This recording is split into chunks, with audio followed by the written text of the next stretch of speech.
Thank you, Ellen, for getting us off to a good start. Thank you for letting me indulge myself. I'm going to be inviting David Moreau, one of our founding poets, to come up tonight and be our master of ceremonies. Well, isn't this exciting? Thank you, Drexel. And thank you, LA Arts. Thank you for donating this beautiful space, which gets nicer every time we come. And now we have this beautiful artwork right here in front of us. And tell your friends, we got more, we got more space, but this is what we got. So the rule is you say what you want to say and everyone listens. And we've done pretty good by ourselves for how long have we been doing this? 2 years? 3 years? Well, at our age, if you notice, you add a year to it. That's not me, or like 6 actually, so, because things go by faster than you realize. But thank you to the Cafe Obscura, we did a good job there. And a lot of people survived through the move, so we see familiar faces. All right, let's go. So we have until 8 o'clock, which means that we've got a pretty decent amount of time, and everybody's been polite and respectful before, so I'm not worried about, telling you better not go too long. But you better not. Alice Haynes.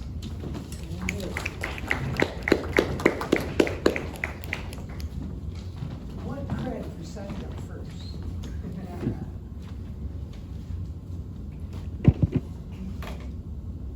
A lesson in something. Our dinghy, packed with groceries, laundry, people, steers through river current, dodges low tide rocks, follows island coast to 2 large boulders, hung with rubbery rockweed, sheltered curve of sand between. I-16 gather the bowline. My father cuts the motor. We glide, rope in hand. I time my leap to flat granite. Relieved of weight, the boat tilts, and bottle green ocean swells. Scan the ledge, where best? Decide right there. He says, better tow the boat to the beach. I disagree. Start to pull the boat to me. An oar prods my chest in its life vest. Hard, tumbles me into the wash and flow. I sputter up, plant feet down, pull the boat ashore, sputter more. My father, who believes in consensus, looks away, doesn't recognize himself or me, or the strange self-propelled oar which leapt from the sea, the curious tusk of a baffled narwhal.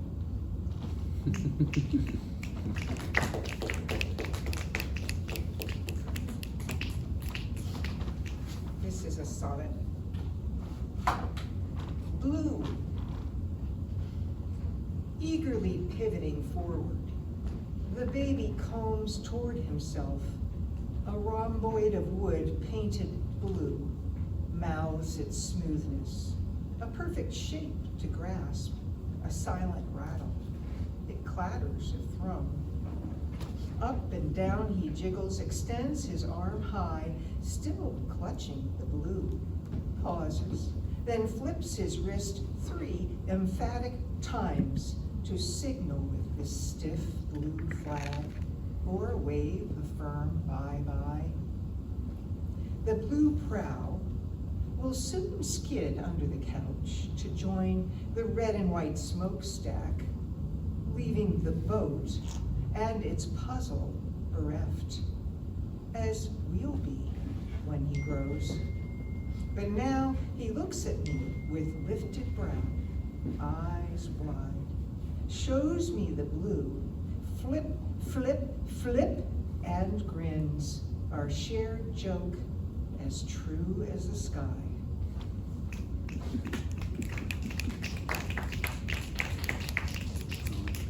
And now you get to sit through his sestina. Right. And this is actually in the finalist list for the Maine Poet Society annual prize this year. We'll see what happens. Go off, go off. Lace sestina. This thing is going up and down. Lace sestina. I plait my hair and twist red string to lace around the braids. Pour cereal and milk into the bowl that's chipped. Raise spoon and lean into my breakfast. Glass of juice, a jewel. Glows in its setting of morning sunbeam. Marvel of tart and cool. Sweet density on lips. There's art to speaking gently with your lips, to press and open, pause and interlace the strands of thought that glow in dimness, marvel at creation. A choice to gripe, or milk the universe for streams of wisdom, bejewel the fading bowl of stars, speak fat, not lean. The wars have chipped us all to sawdust, lean their sag and weight on us like twisted lips. Morning mirrors back my cheeks to jowls. I tug at my hair, fiddle my sneakers' laces, study the paper, and try to blend the milk of human blindness with salt and cream of marble. Despite blindness, morning shines. I marvel at how many rise, clank spoon on bowl, lean into life. Even those who bathe in milk and cream are in the hum. The loose lips that flutter phantasmic news, spout venom, lace it with vitriol, dye all a bilious jewel. Many have fasted, woken, gazed at no jewel, either of juice or sunbeam. Everyday marvel dreams inside its geode, is wrapped in the lace net of family. Every chipped person that leans over a suffering child who presses lips to a fellow's hands is due honey and milk. Pooled in its round, contained and cool, the milk's polished nature of calm, not bright like a jewel, like marble, when held on a tilt, slides over the lip of its bowl, collects itself in droplets. A marvel, in truth. We call it a mess. I sigh and lean to lick up the worst. The froth tickles like lace. The cry of spilled milk, an echoing marvel of want, insistent as jewels glitter, calls to our lean hearts, slips us into human lace.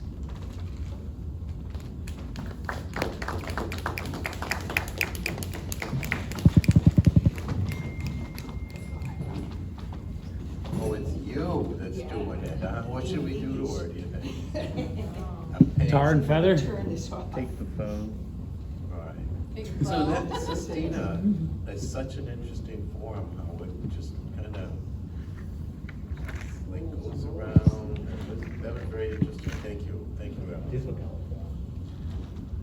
Difficult? I'm not, yeah, I don't write those sestinas, so I don't know. One day I'll do a pantoum. I'm just hearing about all Yeah. the, need a class. Check those things in the bottom of a plane. Well, there are classes, so yeah, you'll find one, yeah, LA College probably, or Augusta used to, Ted Hookie used to teach that in Augusta. So, Julie from Oxford, who was away last week, or last time I remember talking about doing your chores. Well, look, More of the same. there's going to be more of the same. More of the same. Down on the farm. All right, how's that? Is that good? Okay. I wouldn't want you to miss any of this. Okay, this is one we've heard before. My friend Ernie. My friend Ernie is a sturdy little fellow, patient, outgoing and sensitive, and a little too stout. He loves to be scratched, probably even more than he loves food.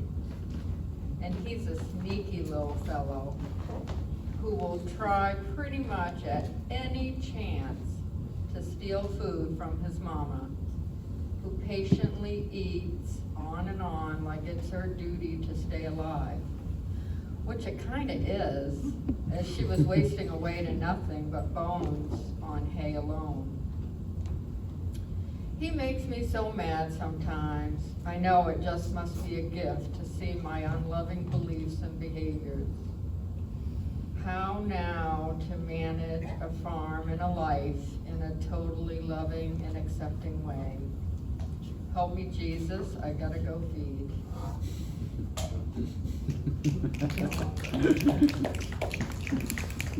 Okay, this is a new one.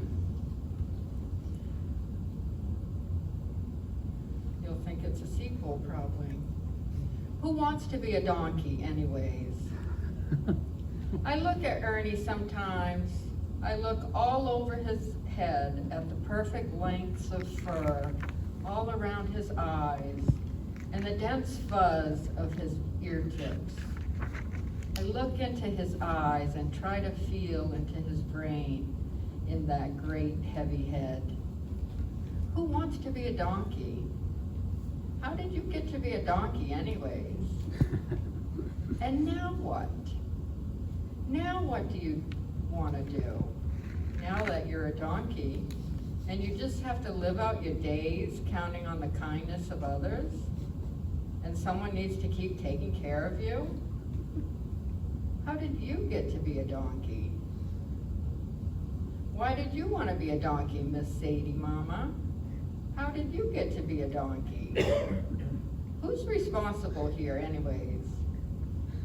I'm just a temporary cooperative component to your lives. Hopefully and unlikely not to the end of your possible 6 decades of life. I don't want to have to bury any of you. But I do want to love and appreciate and bond with you while you're here. I do want us to have a good time together. I guess even if that's just hanging out together through the winter in the cold pony shed, feeding you food and cleaning up after you. Who wants to be a donkey anyways?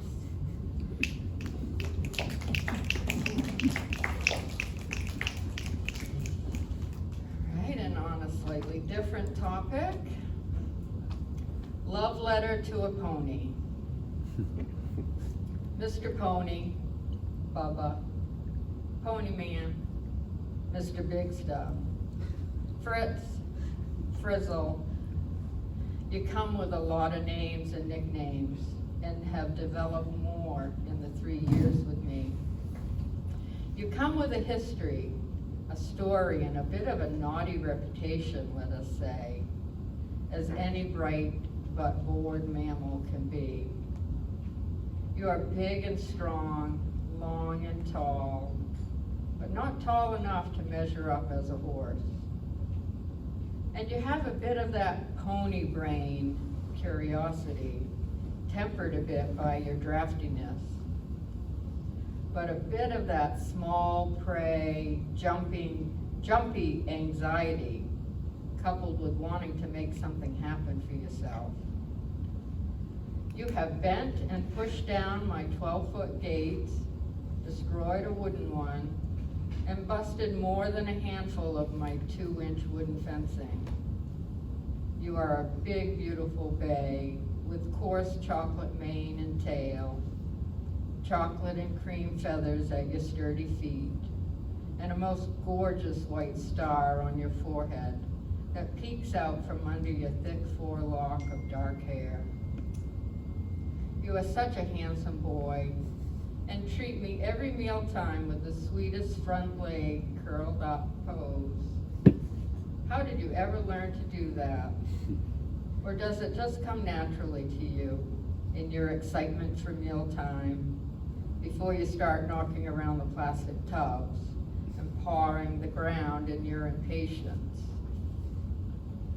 I do hope we can be friends who take care of each other.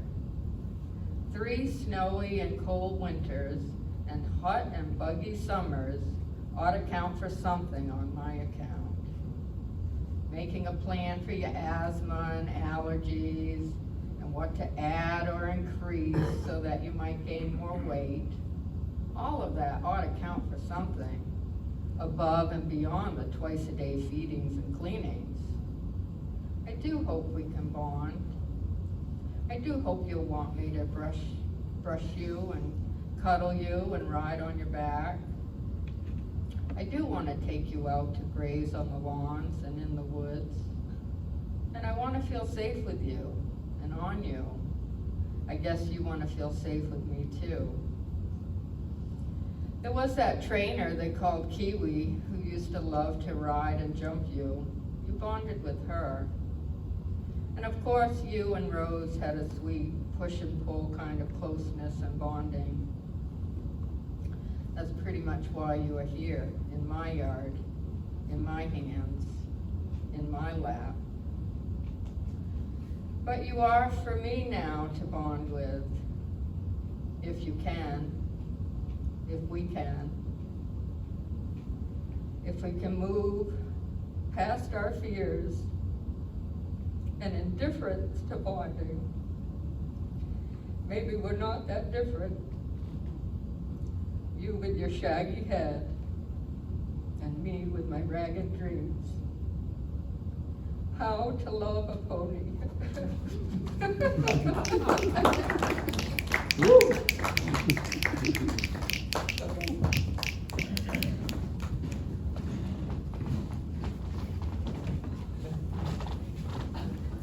Well, that was some good, you gave us good direction there, how to love a pony.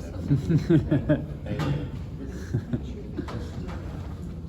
So, from the woods in Reedfield, Maine, Ellen Bowman.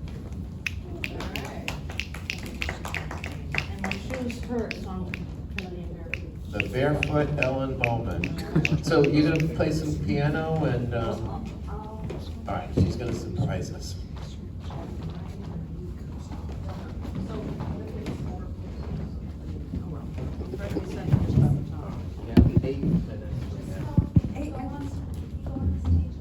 I'm sure we all have longer than that. Have you signed up already? For what? Did you sign up Thanks for already? the warning. I signed up. 8 minutes.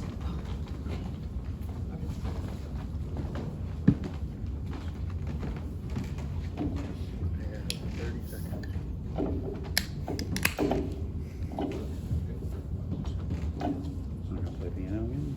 Well, I wanted to say before reading my own is that my entire professional life has been dedicated to working with kids in trouble using the arts. And I know, here I stand in a dedicated to arts place. This is a memory, I think I was 6 or 7, a memory from then. It's called Tunings. All things stopped when the piano tuner came. The house hushed to a quiet vessel, for what new sounds emerged.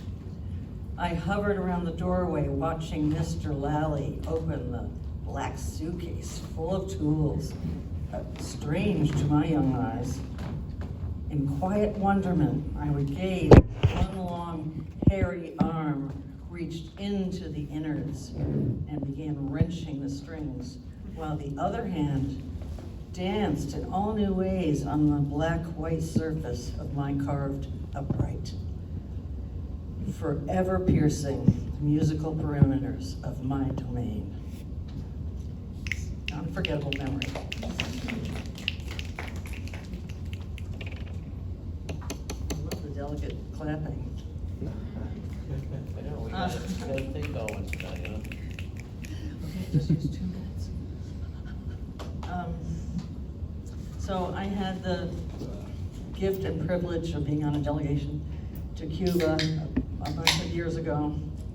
I'm very distressed, as most of you probably are, about what's going on down there. So this is a poem from my time down there and how it led into a piece of music, which I think I'll play at the end when we're all, Okay. because it's on my phone and I don't have the greatest eyes right now for looking tiny things.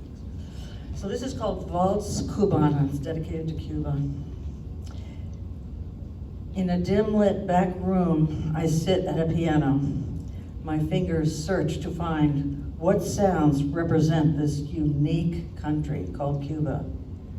In back of me, a woman sweeps the floor in steady cadence that becomes a thread in this evolving composition.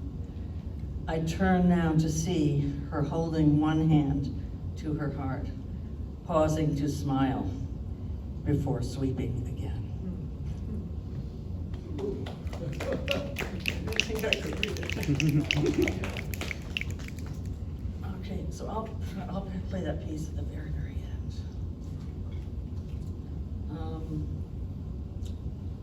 How am I doing? I have 4 minutes left. I don't know, you just started. I know. Oh, quick I 4 wanna take minutes. time away from other people. I Okay, think you're I won't worry about good. it. Okay, I won't say it. I won't say it again. Okay. You're good. Okay, so I come from Quaker stock. My parents did a lot of traveling in other countries, in addition to their regular jobs as artists and writers, etc. So this, I've just rediscovered this letter from my mother when they were in India, and these are all her words, and I just line broke them into kind of a poem. So this is what she wrote to me. Gandhi is buried in Delhi. We went there in the evening. The graves were covered with marigolds.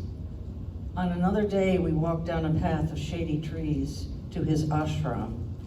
In his room, we paused in silence to see his empty chair, his bookshelf with Thoreau's journal and the Bible, and his black telephone, worn nearly white from his hands, making connections all over the world.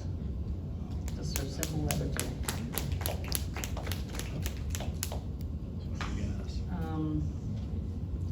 And this started as a poem and it became a song that I was playing in my band, one of my bands I've been in. I got so sick of people dumping on Sand Hill in Augusta.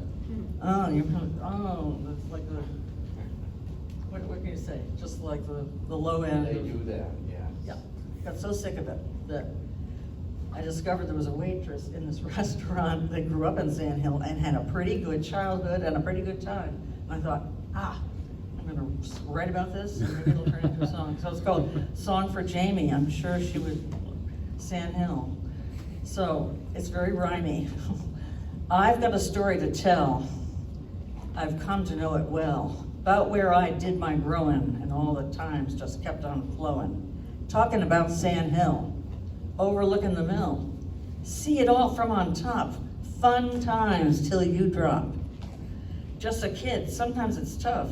Other streets might have had it rough, but I was free running out. Jumper, hopscotch, all that stuff. On hot summer days, there was a pool. We all jumped in to get cool.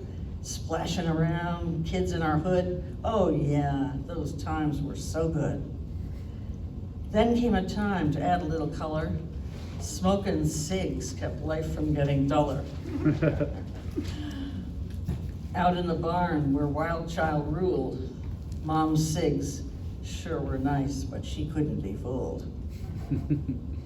Never had it so good in her Sandhill neighborhood.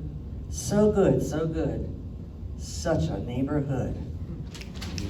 So, Just so. that's, and I'll just read one from a child.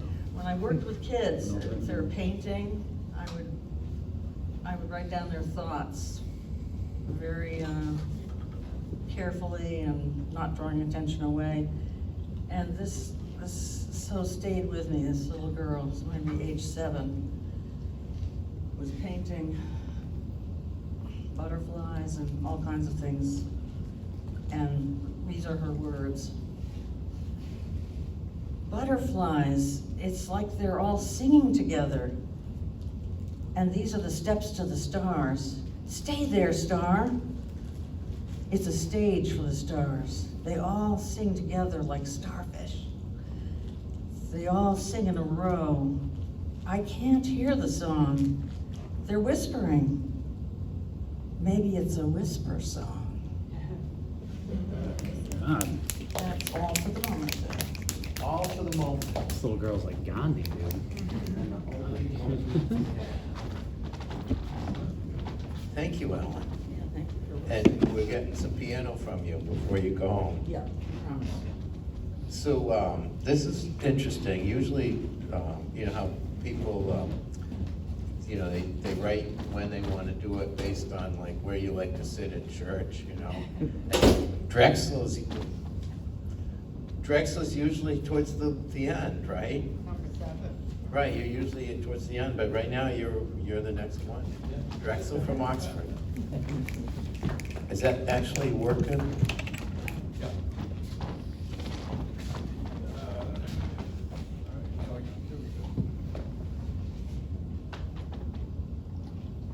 Okay, I hit the wrong one. Let's try that again.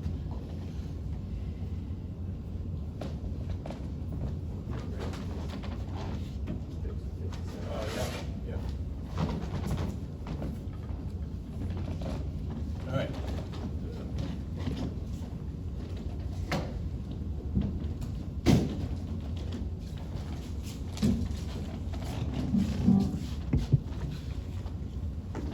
Let's see, this is. Do you want to use the little mic for your guitar? No, for this small a deal, I think you're gonna hear everything just fine. Yeah.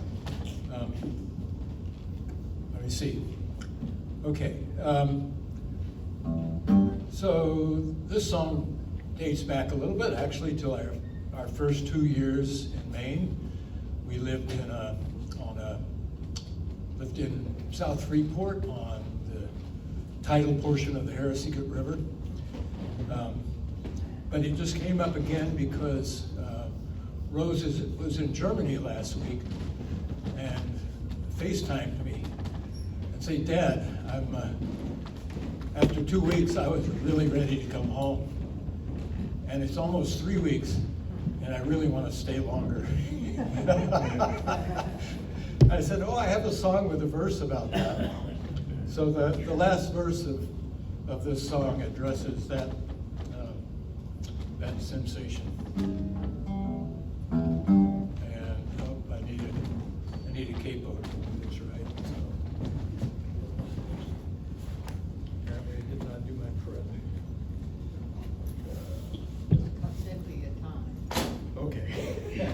Yeah. Billy says that cuts into my 9 minutes, so. Let's go, dude. No, we're getting into jams already.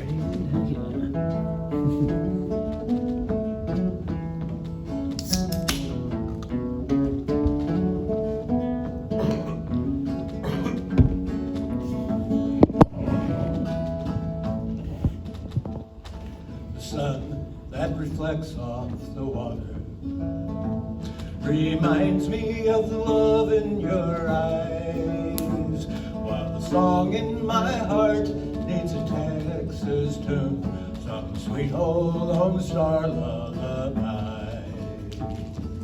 I never did learn to do the sign. I never did learn to two-step. Now it's a longing I can't quite explain.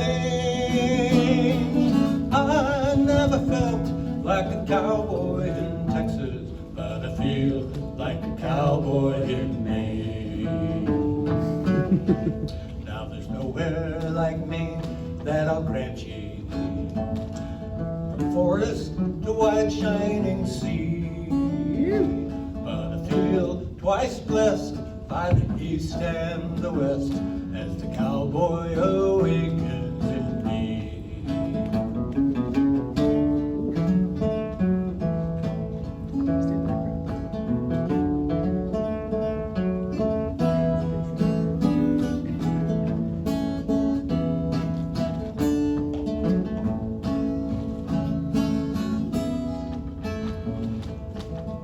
You see, my bride was a New England baby. LA Francaise, Acadian, ma chérie. But fate wasn't gentle, it took her to Texas. I thank heaven Texas brought her to me. She never did learn to two-step, and she vowed always to get back to Maine. But she once rode horseback in a desert near Tolingua, and she camped on the West Texas plain.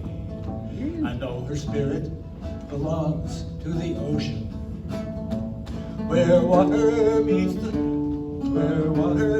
the rocky seashore. But deep in her heart is a life touched by Texas. Sometimes she's a cowgirl once more.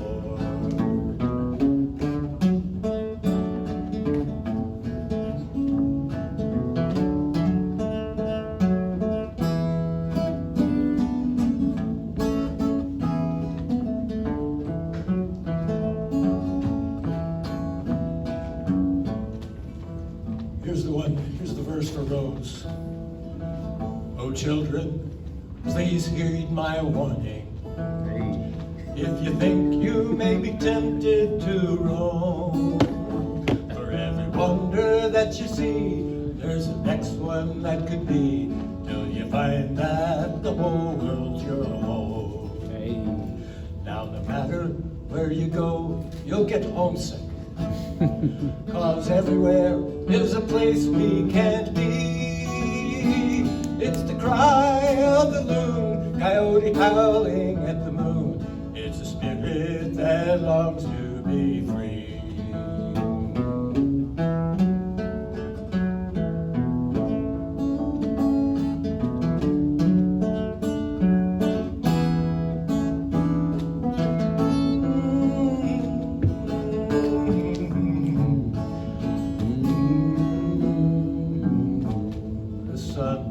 That reflects off the water reminds me of the love in your eyes, while the song in my heart needs some Texas tune, some sweet old Lone Star lullaby. La la la la la la la la la la la la la.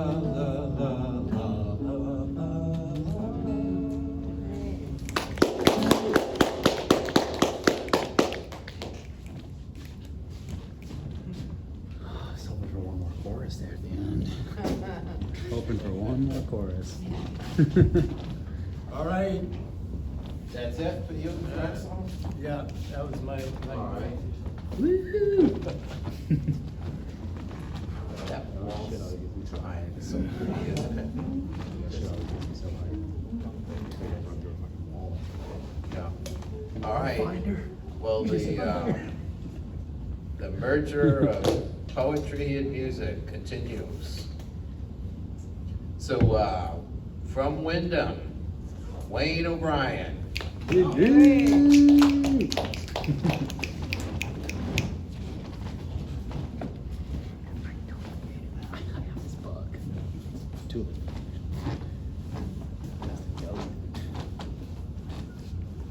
sir. Thank you to LA Arts for giving us a place to call home. Sure is. Yeah. I used to do this in high school all the time. Great stuff tonight, boy. I've never wanted to be a donkey, but I have been called a jackass. Probably will again tonight. Okay. Reflection of trees. I see myself in trees like a mirror. One in particular that is bent. Maybe tropism, reaching for the sun, grasping for a better day. Or maybe just corrupted and tweaked and crowded by other trees. Yet it is strong, and has been pushed beyond the limits of each storm. It is burdened by the weight of snow and inhabited by parasites. I fear someday falling to the axe. If only we could understand trees. But we care for the life of a tree only for its lumber and its net worth. I see myself in the trees like a mirror.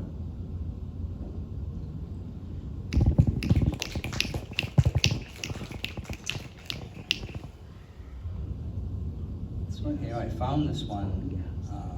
I thought I'd just share it tonight. It was back when the weather was colder. And it's thoughts in the cold. Tall brick in the cold city. Bellowing vertical smoke. The frigid air makes life that much more difficult. And the young man in the pickup truck revving his engine, your exhaust leak does not impress me. Narcan will do nothing for your overdose of male testosterone. May the force be with you, young Jedi. And the gas pumps seem lonelier than before. And I pay no attention to the price because I can't afford it. Across the way, the river is cold. Ducks pretend they don't mind, but ducks are liars. Everyone beautiful lies to me. I know they are cold. They are still beautiful, more than before. The convenience store says their the convenience store says their restrooms are out of order. But I know people smoke crack in there. I curse them all because my aging prostate will suffer their earthly transgressions, so cruel. There's always Dunkin' Donuts. Their bathroom is so clean, and the young girl there is beautiful. I wonder if she likes ducks.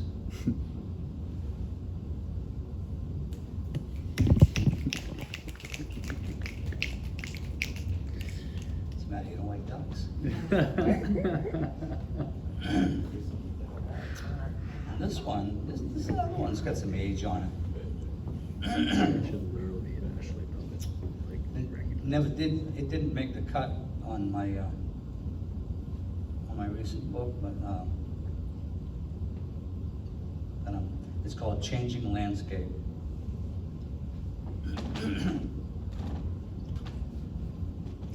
Brown leaf litter underfoot. Light frost, not yet molested by a mid-morning sun. Lightly sugared landscape.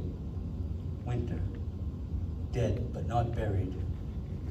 A drawn face, too soon to change and don its white coat, attempting to titivate its face of death and to bury hungry soil beneath. Crepuscular segue from one world to another. Shapeshift or transformation, nonetheless change underfoot. I travel, changing landscape. Edges of ice encroaching, not impeding water flow, but warning its intentions to solidify the surface, leaving undercurrent. frozen leaves beneath the knees, cracking sound of ice, bubbles moving toward my face, numbing lips and burning nose. I drink the changing landscape. Thank you.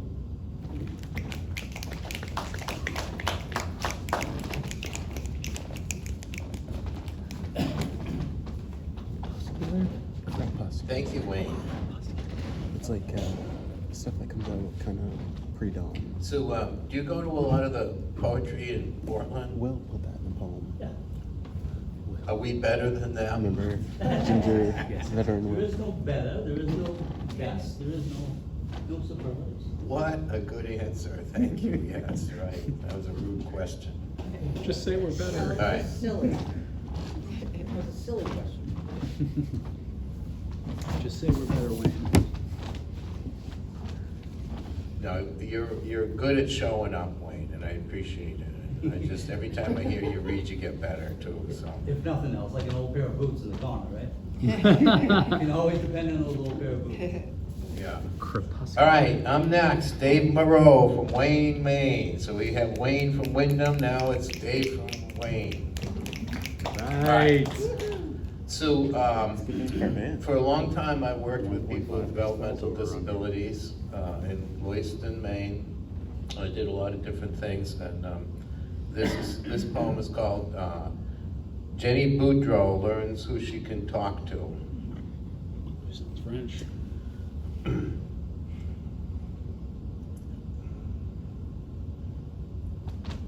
Sorry, I was gonna rewrite the poem. When I looked at it this afternoon, I thought, you should change the beginning there, but now I didn't actually do it, so you're gonna get the original. Do it on the fly. Jenny Boudreau learns who she can talk to.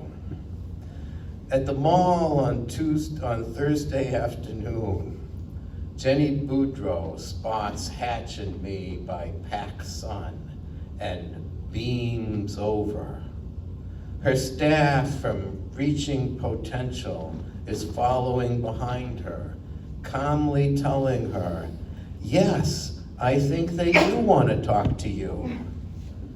This does my heart good, because I've worked with Jenny before and seen her corked up like a bottle ready to shatter, being scolded, you don't talk to strangers.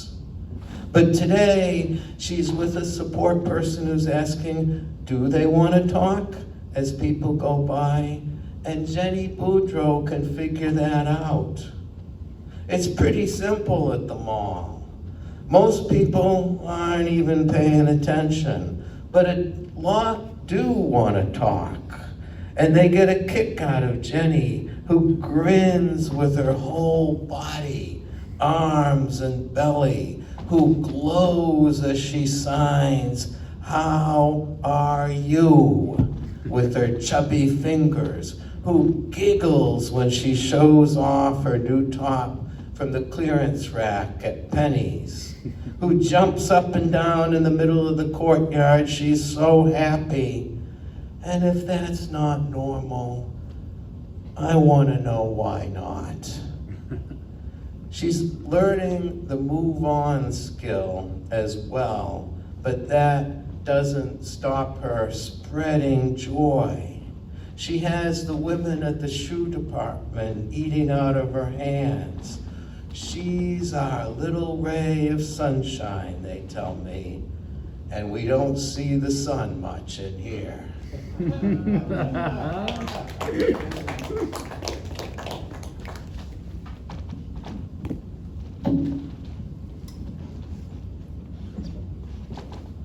know, that was nice being back there with Jenny. I miss him a lot.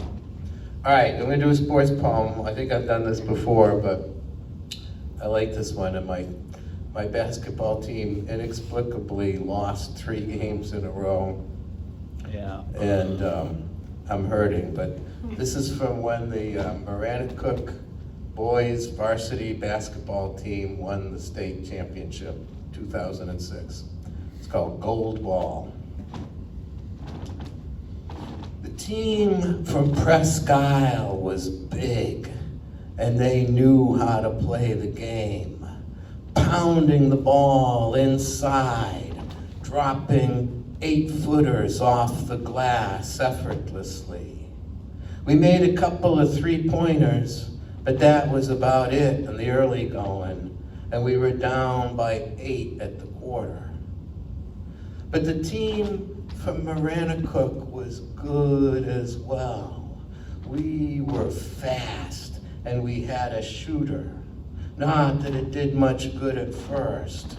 Getting him the ball was harder than swimming the English Channel. Every time he moved, they crashed in on him like waves. But early in the second, he slipped one in, and then another, and another, and another. That's what kept us within sight. We were down by 10 at the half. The Bangor Auditorium, unchanged since the 70s, the same line extending out the ladies' room into the hallway, the smell of hot dogs and popcorn, the bleachers packed, the buzzer sounding. We played a full court press in the second half. All they had to do was get the ball down court and they had an easy basket. And they did that a couple of times. But our boys were like water spiders, loose on the pond, faster than the eye. Mostly the ball belonged to us. We were the waves now, crashing to the hoop. We tied it by the end of the third, and we blew them away in the fourth. The big boys, once so confident, now worn down and confused. They couldn't get the ball past midcourt, then couldn't even make an inbounds pass. Every play was black and gold driving. Our boys climbed the ladder and cut the nets. Afterwards, we hit Dice Hearts at the height of the Saturday supper rush, tournament week, no less. But after a while, we got a table and ate chicken nuggets and coleslaw. Some of the Presque Isle players were there, young men in ties and sport shirts, heads down over their plates of roast pork, their parents sitting straight and proud, while we sitting straight and sad, while we blew air through our straws into our Pepsi glasses, giggling and proud.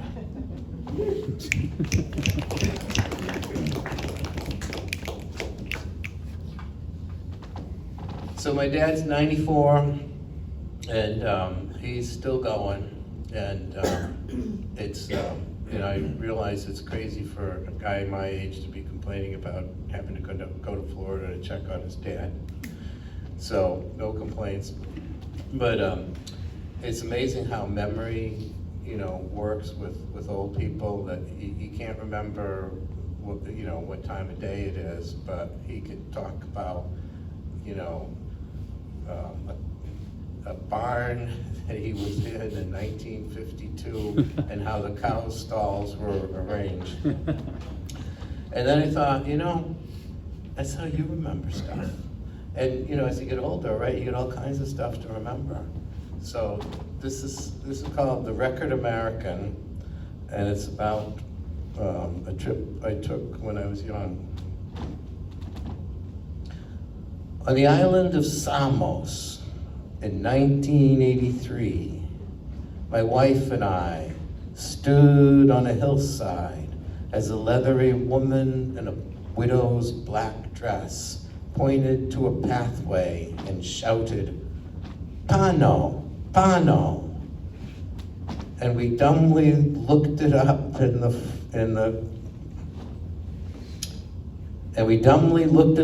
phrase book and found up. up. Yeah, she's pointing pano, pano, and we had to look it up to see that it meant up, okay? And we climb up into that world of fig and olive trees, then straw and black pine, until all around us the sky and the sea was white and blue, and with a bird's wing we could have floated down to Ephesus through that lightness in Turkey.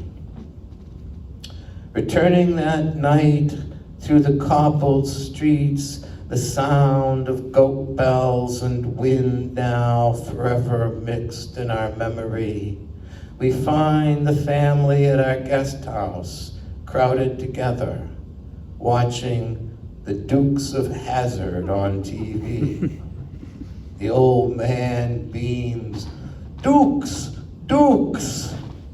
And space is made for us among the neighbors and cousins in the center of the couch. Daisy is wearing shorts cut off to her ass and sitting on the hood of a Chevy Chevelle. Later, we stay up with the old man and watch the news, the words of Ronald Reagan explained in Greek at the bottom of the screen.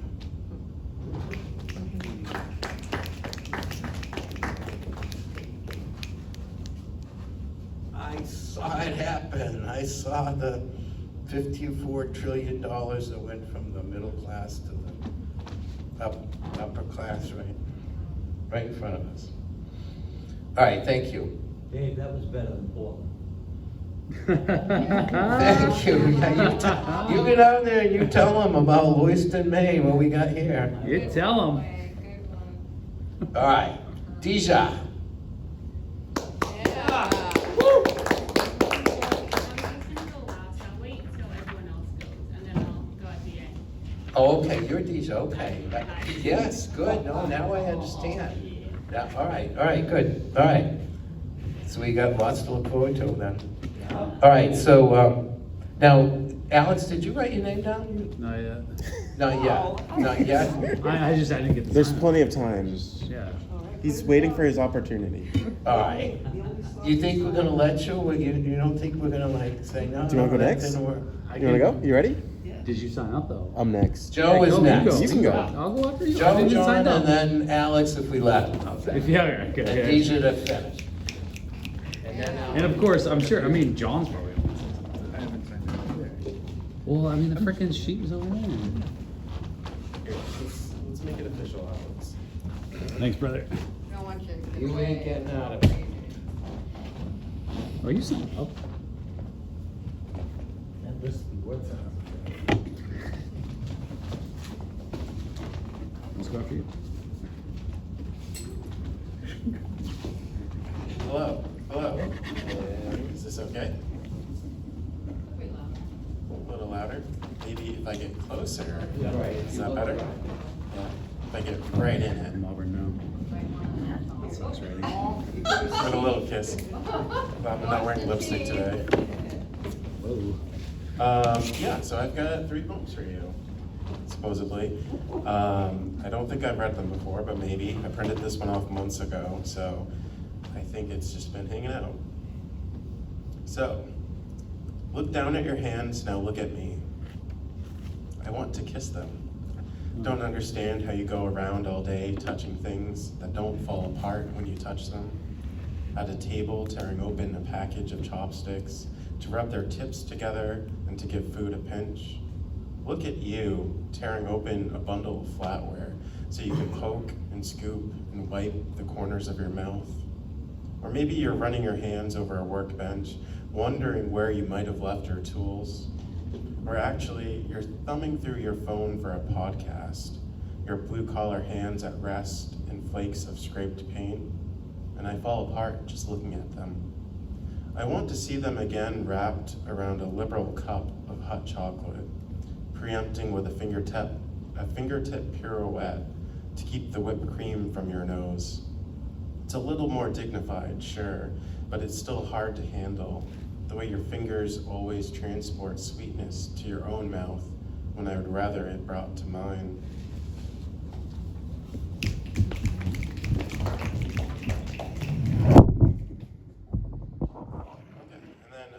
This other one is an older one that I lost for a long time.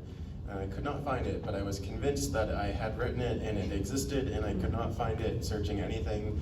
And then eventually I found it in an old PDF. So here it is. It's called Every Time I See Your Car, I Think of You. A lot of the time, the cars I see are not yours. Some are the right model or the right color. Some like yours and others more like your mother's. But most don't look anything like either. And I think of you anyway. I think of you a little annoyed trying to change lanes, or happy at getting a green light without having to slow down. I think of you looking both ways crossing the street, but not always recognizing what's been crossed as a road. And I think of you anyway. Oh, that's fantastic. And then I've got one more, if I can find it on my phone, because it is a phone poem. So this also is an older one. I don't believe I've read it. I think I've read portions of it because I originally combined a couple different poems. So it could arguably be labeled a jazz poem. If you know your jazz grades, there are a couple references to them in this. But if you don't know jazz at all, it's still just a poem. So that's Word. the beauty of poetry. So it's called The Lightning We Saw. The lightning we saw, we realized later, was inside of a car, traveling toward us the better part of an hour, unable to cover the distance between us, and instead covering half of it, and half again, incrementing the desert in yellow halogen, and creosote bush, black, brown, and beige. Nobody told Bolden lightning would come, or how all crowns split when each duke gets his due.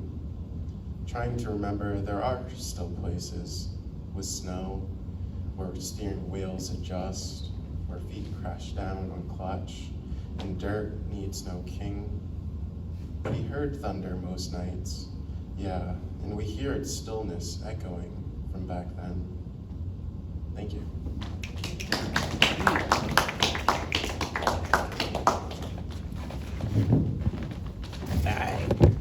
We made it official. Have you read that car poem before? I think like 4 lines of it. Yeah. There's like something about that. So you crossed your name out after you wrote it, Alexander? Well, it was just a funny thing to put it back up top, but yeah, I'm after John. John from Lewiston, come on down.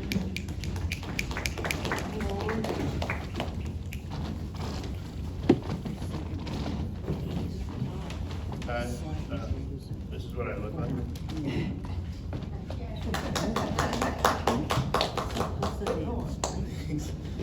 I just have one short poem, 4 lines. It's called Story of My Life. Started giddy, yet broken. Got Tourette's, became well-spoken. Fixed fixation with heavy hesitation, and made a breaking with my broken.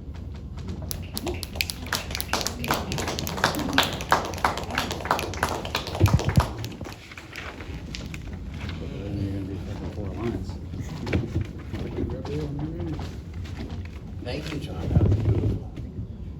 All right, Alexander, you coming? Yeah. Let's do it. Yeah. Let's do it. Okay. All right. As he cracks a new beer. I'll sit first.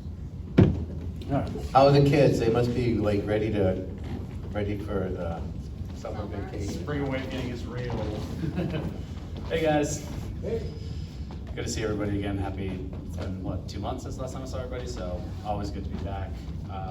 I'm working on this project about living in Lewiston and all of the trauma that kind of happens around town, the shootings, the needles, children, everything. It gets stuck in your subconscious and it becomes a radio station that you can't turn off.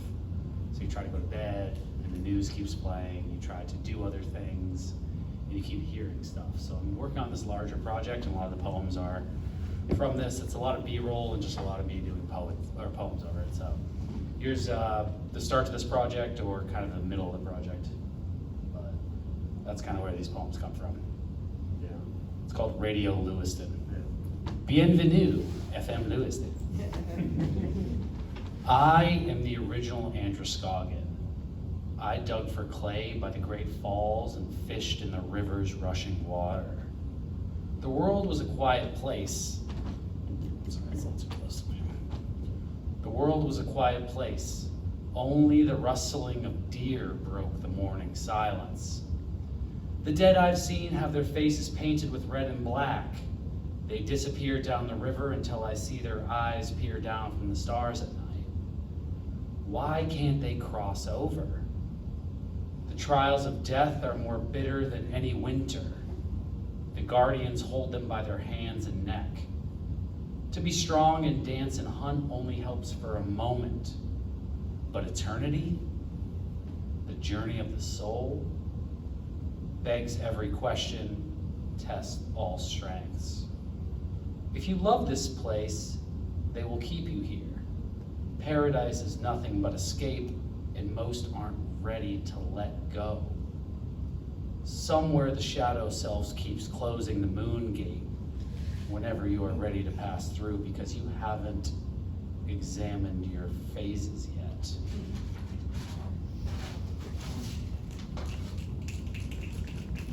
And these are all just the radio playing in my head. The radio is always playing, you just have the volume off. There are thousands of waves vibrating across your face. Some people call it the voice of God, or the devil whispering through a horn. But you'll never know when you're out of the frequency. A cry could sound like a laugh, a suggestion like a threat, and a warning like a warm invitation you get. One cannot access the subconscious. It's like a kraken on a map. It's a chariot in the sky. It's a street with no signs. What you hear and what you see is nothing for nobody, just images and frequencies splattered and rattling around a museum buried in Turkey. Why Turkey? Fine, maybe somewhere else. All that matters is mystery, the mystery of the self.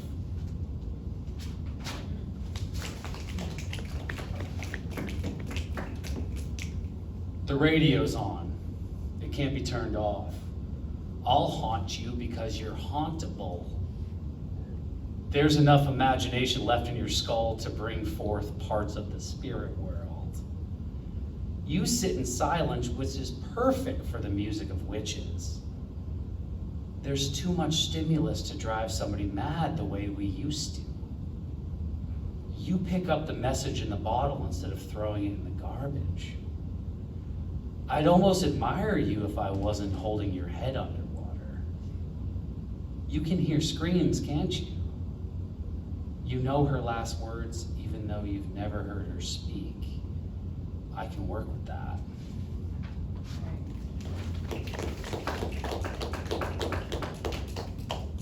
I don't know, I've lived here for maybe 3 years now, and I do feel like there is, I think a lot of people understand, there's like a subcutaneous trauma that bubbles around, and then we like kind of go to work, we kind of do things, we work with kids, we kind of keep things going, but there's like these volcanic magma explosions that happen, and if you deal with them, you can move on, but how do you deal with a volcano? The death is supposed to teach you about your own place on the historical timeline. Metacomet, or King Philip, was shot by a praying Indian in Rhode Island in 1676. Alexander the Great died in Babylon in 323 BC with a sharp fever. Maya Powell died in Lewiston 2026 from a gunshot in the streets on Union. You drive by the graveyard and every tomb has your name on it. In the newspaper, every obituary is your face. You keep dying and crying for yourself. Family and friends remember her smiling face. Family and friends remember his temper. Her mother called her a disgrace.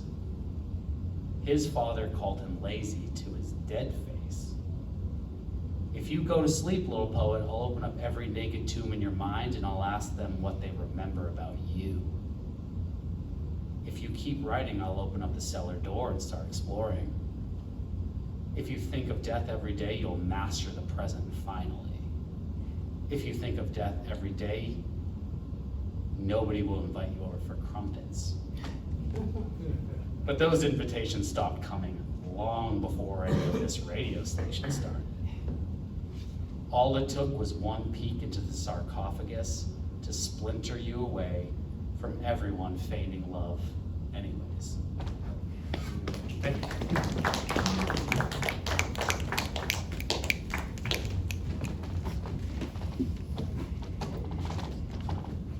So that's some intense feelings about Lewiston, Maine.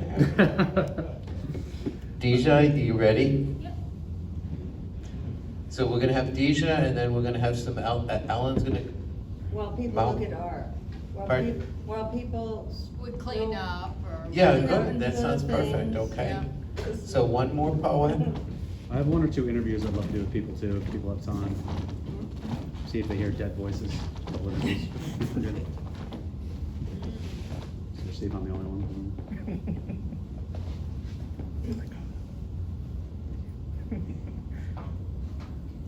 This is an old piece that I found recently that I've been going back to and editing a little bit, but it's still a work in progress, but it's something. It's untitled. I spent the first 15 years of my life thinking about death. Not in the I wish I were dead kind of way, but more so in the way that I was sure I would die young, and so every moment was filled with anticipation. I was sure death was lurking around the corner, and I couldn't let my guard down.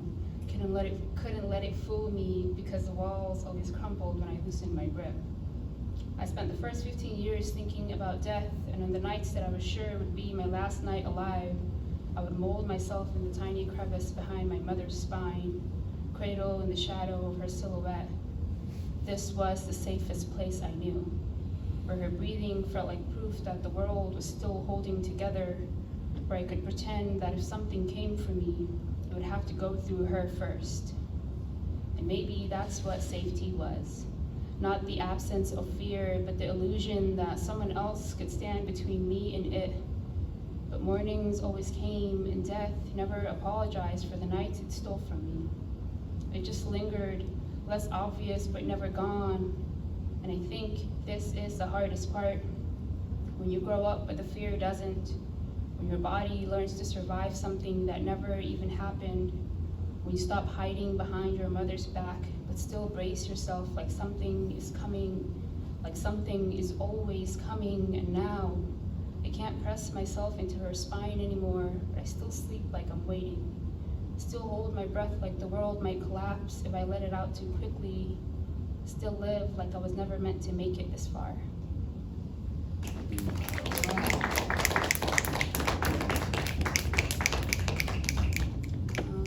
This is a newer piece, also a work in progress. They all are work in progresses. This is also entitled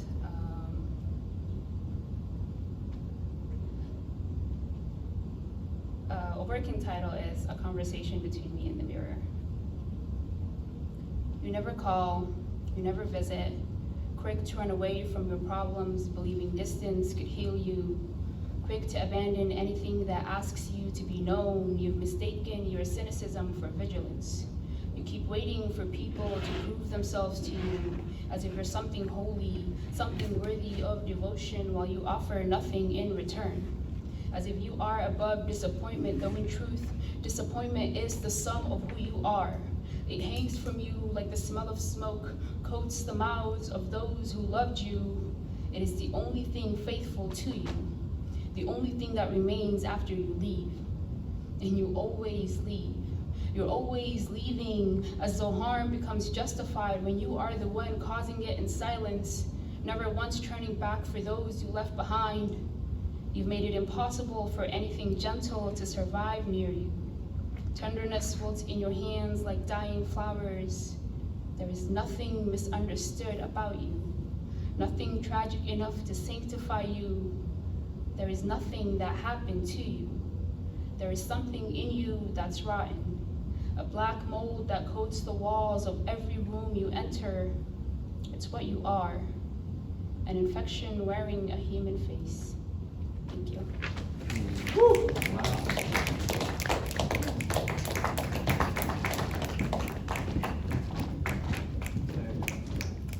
So what a gift it is to be able to say what you want to say and have people listen. Thank you very much. Thank you, LA Arts. Thank you, all the poets and all the musicians. And thank you, Deeja, for helping out and selling us stuff. And so tomorrow night at LA College, there's going to be an oral history project presented by the Bates students. Did anyone know about that? It sounded like a very interesting thing, an oral history of people, Lewiston residents. And anything going on in Portland, Wayne, coming up? The in Hollowell, first Friday of the month, there's an open mic reading at the Blanchard Gallery for those of you who can go to Augusta. And then the second Saturday, there's a poetry series in Winthrop that's been wonderful at the library. And so next third Thursday, June 19th, I believe it will be, we'll be back here. And so all of those thoughts that we have that need to be said, next, there'll be an opportunity next time. Good night.